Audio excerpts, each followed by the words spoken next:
రోజు ఆఫీస్కు మెట్రోలో జర్నీ చేస్తుంటారా? పీక్ టైంలో ఆ రద్దీకి ఇబ్బంది పడుతూనే ప్రయాణిస్తున్నారా?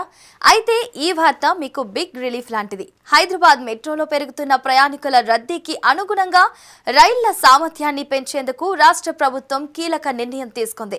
60 కొత్త మెట్రో కోచ్లను కొనుగోలు చేసేందుకు సిద్ధమైంది. ప్రస్తుతం 3 కోచ్లతో నడుస్తున్న రైళ్లకు ఒక్కో అదనపు కోచ్ను జత చేయడం కొంతమేర ప్రయాణికుల ఇబ్బందులను తగ్గించబోతోంది. హైదరాబాద్ మెట్రో తొలి దశ 2017 నవంబర్లో అందుబాటులోకి వచ్చింది. ప్రస్తుతం LB Nagar to Miyapur, JBS to MGBS, Nagole to Rayadurg 3 కారిడార్లలో కలిపి 69.2 కిలోమీటర్ల మేర మెట్రో రైళ్లు నడుస్తున్నాయి. మొత్తం 57 రైళ్లు, ఒక్కో రైలుకు 3 కోచ్ల చొప్పున ప్రస్తుతం సేవలు అందిస్తున్నాయి. రోజుకు సుమారు 1200 ట్రిప్పులతో 4.6 లక్షల మంది ప్రయాణిస్తున్నారు. అయితే పెరుగుతున్న రద్దీకి అనుగుణంగా రైళ్ల సామర్థ్యాన్ని పెంచడం అత్యవసరంగా మారింది.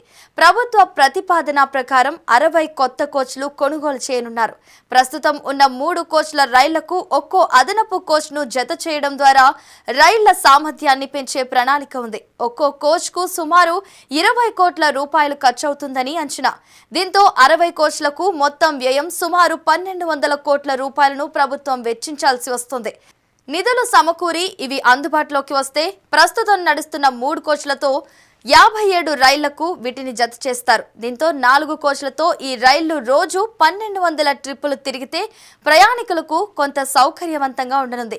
మరో 8 నుంచి 10 నెలల్లో ఈ కొత్త కోచ్లు అందుబాటులోకి రానున్నట్లు తెలుస్తోంది. అవైతే కేవలం కోచ్ పెంపుతోనే సమస్య పూర్తిగా పరిష్కారం కాదన్నది వాదన వినిపిస్తోంది.